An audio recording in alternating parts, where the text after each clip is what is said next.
Today, we're going to look at 3 final messages from people who knew they were about to die. But before we get into those stories, if you're a fan of the strange, dark, and mysterious delivered in story format, then you come to the right place because that's all we do, and we upload 3 or 4 times every week. So if that's of interest to you, please replace all of the like button salted butter with unsalted butter.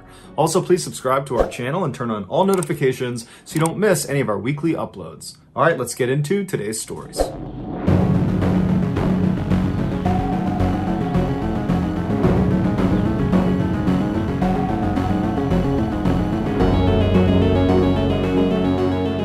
On December 7th, 1941, the Japanese famously attacked Pearl Harbor, the U.S. military base in Hawaii. But Pearl Harbor was not the only U.S. base attacked by the Japanese that month. In fact, just hours after the Pearl Harbor attack, the Japanese shifted gears and attacked U.S. military personnel on Wake Island, which is a coral atoll in the northern Pacific Ocean. After 2 weeks of fighting, the Japanese had taken Wake Island from the Americans, and they sent the majority of American military personnel and American civilian contractors to prisoner of war camps in Asia. But they retained 98 of these POWs to stay on the island and fortify defenses. Over the next couple of years, the Americans would periodically bomb Wake Island, but there was never any concerted effort to take it back from the Japanese. However, that all changed on October 5th, 1943, when the Americans decided it was time to take it back. They launched a huge air raid on the island that was so violent, the Japanese admiral on Wake Island was convinced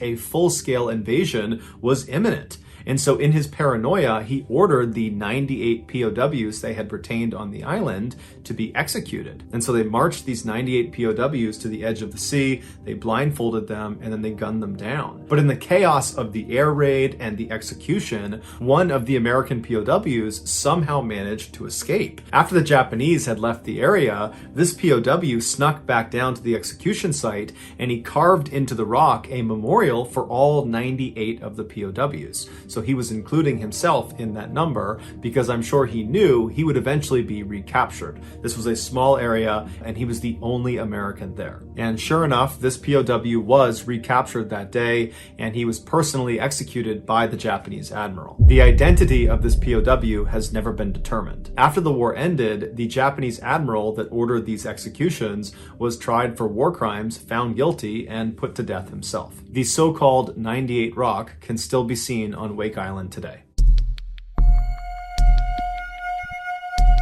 On January 25th, 1998, American tourists Tom and Eileen Lonergan boarded a boat in Queensland, Australia. The married couple was from Louisiana. Tom was 34 and Eileen was 28. They had spent the last 2 years in Fiji and Tuvalu serving in the Peace Corps. Australia was just a pit stop on their way back home. They both were avid scuba divers and they wanted a chance to dive on the world's largest coral reef system, the Great Barrier Reef. Once Tom, Eileen, and the other 24 tourists had boarded this boat, the captain did a head count, and then once he had everyone, he turned the boat around and headed out to sea. After traveling 25 miles, the captain stopped the boat and then told the group to put on their dive gear. So Tom, Eileen, and the others happily put on their fins and their masks and their tanks, and then when they were ready, they were inspected and then allowed to jump into the coral sea. Less than an hour later, the divers came back up to the surface and the captain began pulling them back into the boat. Once everyone was back on board the boat, the captain did another head count just to confirm he had everyone, and once he was sure he did, he turned the boat around and he headed back to shore. Except the captain miscounted and neither he nor anyone else noticed. Shortly after the boat had left the area, Tom and Eileen Lonergan came up from their dive and looked around and realized they had been abandoned. After the initial panic wore off, they probably told each other that don't worry, as soon as that boat gets back to shore, they will find inside the boat our wallets and passports and other personal items, and they'll know we aren't with them and they'll come out and get us. And so most likely the couple was fairly optimistic as they just treaded water waiting for someone to show up any minute. Except they didn't show up any minute. It took 48 hours before anybody showed up because that's how long it took before someone saw their wallets and passports and personal items were still inside that dive boat. And in those 48 hours, Tom and Eileen were exposed to intense summer heat, no fresh water, and sharks. When their personal effects were finally found, a huge search was launched for them, but there was no sign of them. A month later, a female wetsuit washed up on the shores of Australia, and it was the same size as Eileen's, and an expert analyzed it and said it had been floating in the water for about a month. so that lined up with when Tom and Eileen went missing. 5 months later, more diving equipment washed up on the shores of Australia. Among those items were life jackets with the Lonergan name stenciled on the back of them, as well as an air tank and a dive fin that belonged to Eileen. But the most disturbing thing that washed up on shore was the couple's diver's slate. A diver's slate is like a dry erase board that works underwater. On this slate was the Lonergans' final message. It said, "To anyone who can help us, we've been abandoned on Agincourt Reef. Please help us before we die. Please help." Above the message was a date. It was January 26th, 1998. So that would have been one day after they were abandoned at sea. So we know the couple was alive for at least 24 hours. But beyond that, no one knows what happened. Some say the pair staged their disappearance so they could start a new life somewhere, or so they could take their own lives. Others say they were devoured by sharks. Most experts believe they eventually became delirious from the dehydration, and that would have caused them to willingly take off their diving equipment, and without that equipment, they wouldn't have been buoyant, and so at some point they couldn't have continued treading water, and they would have drowned. But regardless of which theory is correct, Tom and Eileen have never been found. Bryce Gillies was born in 1989 in Northern Virginia, just outside of Washington, D.C. From a young age, Bryce's parents knew he loved the outdoors, and so they signed him up for the Boy Scouts. And as a scout, Bryce learned, amongst many things, how to survive in the wilderness. And he would routinely put this training to the test by leaving his house and heading off to the nearby Appalachian Trail and hiking around sometimes up to 20 miles in a single day. Bryce ultimately became an Eagle Scout, which is the highest rank anybody can obtain inside of the Boy Scouts, a rank that only about 8% of scouts will ever reach. After he graduated from high school in 2007, Bryce decided he wanted to go to school out west. And during a visit to Northern Arizona University, Bryce fell in love with their school because all around their campus were these unbelievable hiking trails that were totally unlike anything he saw growing up on the East Coast. Bryce decided this was his dream school, so he applied, and a couple weeks later, he got accepted. He was totally thrilled. During his first couple of years at NAU, Bryce took full advantage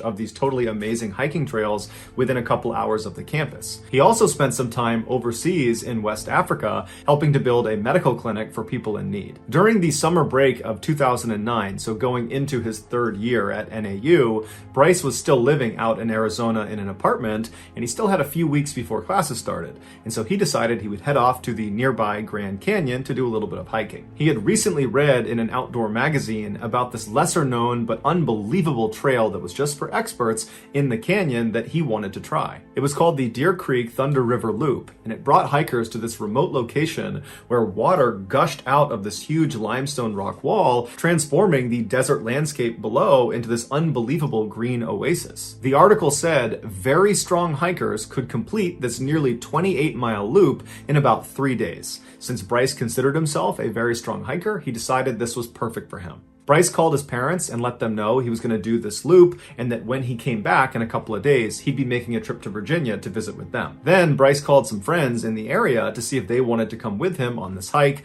but no one was available, so Bryce decided he would go on his own. So the next day, which was Saturday, July 18th, Bryce loaded up his car and he began driving these several hours to the parking lot that was nearest the trailhead. Bryce parked his car, he got his gear out of the trunk, and then he set off down the trail. Bryce had not obtained a backcountry permit for this hike. This was a requirement for anybody doing an overnight out in the canyon, which Bryce planned on doing. Bryce also didn't file his route with the park rangers. Had he told them where he was going, they would have tried to talk him out of it. The Deer Creek Thunder River Loop had no protection from the sun the entire time, and since it was July, he would be hit with the highest temperatures and the most direct sunlight. All this on top of the fact that even in the coolest times of the year, this trail is still an extremely difficult trail because of the terrain you have to navigate. In fact, when hikers did file their route with park rangers and they indicated they were going to be doing this expert loop, they would ask them to provide next of kin information in case they died during their hike. It's unclear if Bryce was just very confident in himself and his abilities, or if he was being reckless. From his car, Bryce hiked about 2 miles down some switchbacks into the canyon. Once he reached the bottom, he would have found himself in this wide open flat area called the Esplanade that kind of looked like the surface of the moon with all these potholes all over it. At this point in Bryce's hike, it would have been dark out, so he would have set up his tent somewhere on the rocks and camped out for the night. People that have done this, that have camped out on the Esplanade, have said it's unbelievably beautiful because most people experience the Grand Canyon from high up on one of the rims looking down into it.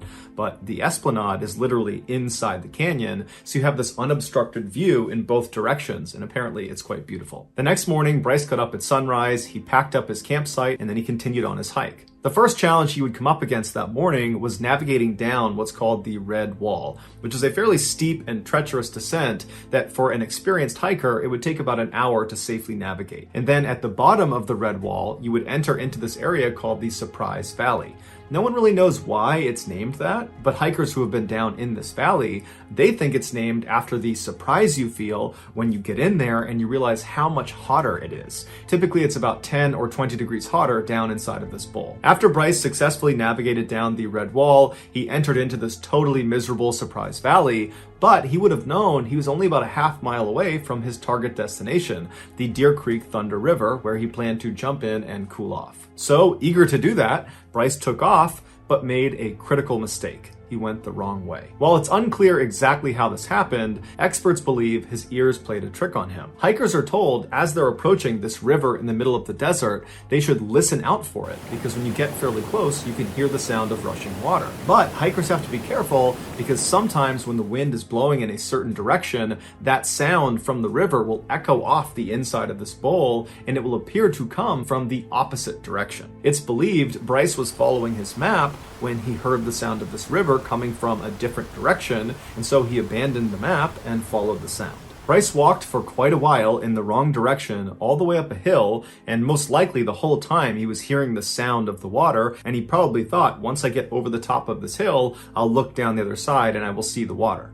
But when he crested the hill, he looked down and just saw a barren valley. Had he continued another quarter mile down into the valley and then up the other side, he could have turned around and he would have been able to spot an obvious landmark that would have brought him to the river. But most likely, Bryce was exhausted from the extreme heat and the sunlight and trekking all this way, and so he felt like it was probably too risky to keep going down into this valley because he had no idea where it went. So in keeping with his wilderness training he got as a Boy Scout, he dropped all of his heavy equipment off the side of the trail in an area he had marked so he could eventually come back and retrieve it. And then he took his water, food, and headlamp, turned around, and began backtracking. After a little while, Bryce decided to abandon the trail and actually veer off onto a dry creek bed. In the Boy Scouts, they're taught any dry creek bed will eventually connect to water. And so at this point, Bryce is probably running low on water and figures whether this leads him to the Deer Creek Thunder River or some other water body, he didn't care. He just needed water. So off he went on this dry creek bed, but after a while, he saw less and less vegetation. It was just this barren desert in all directions. After a little while longer, Bryce dropped all of his gear on the ground after finishing his water.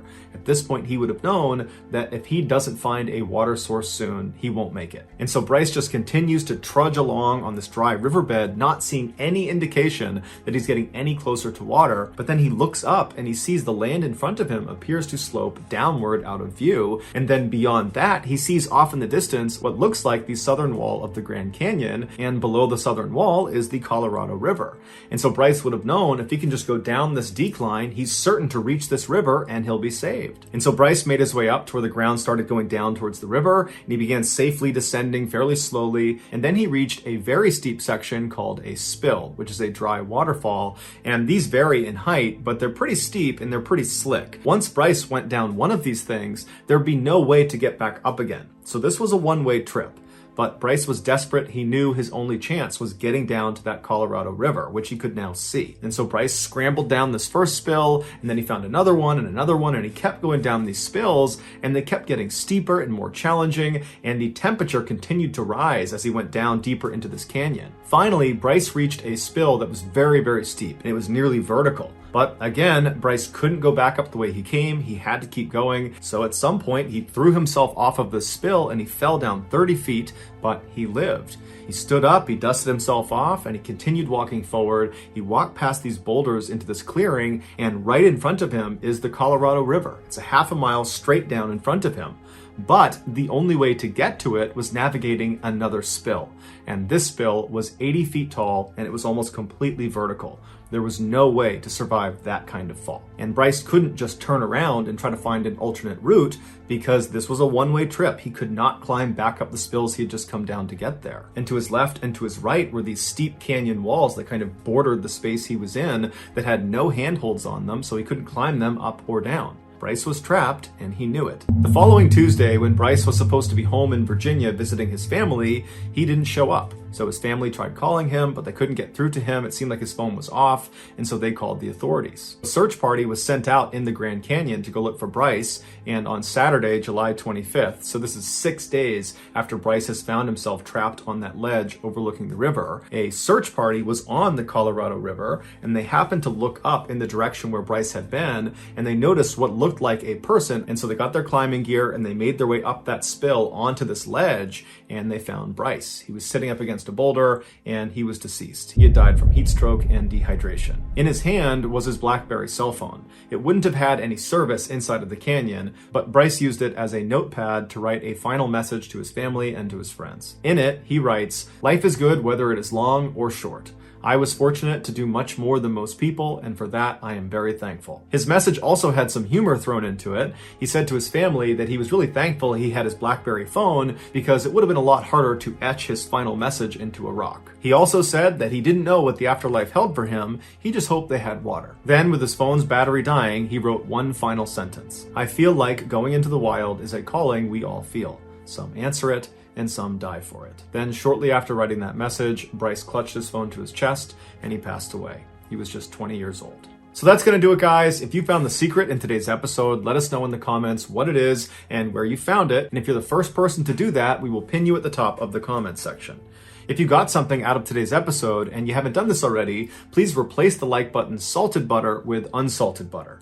Also, please subscribe to our channel and turn on all notifications so you don't miss any of our weekly 3 or 4 video uploads. If you want to get in touch with me, you can direct message me on Instagram or on Twitter. My username for both platforms is the same. It's JohnBallen416. I also have a ton of content over on TikTok where my username is MrBallen. I also have a second YouTube channel called MrBallen Shorts where I post random short videos and lost episodes. If you have a story suggestion, please submit it to our subreddit just called MrBallen. It's linked in the description below.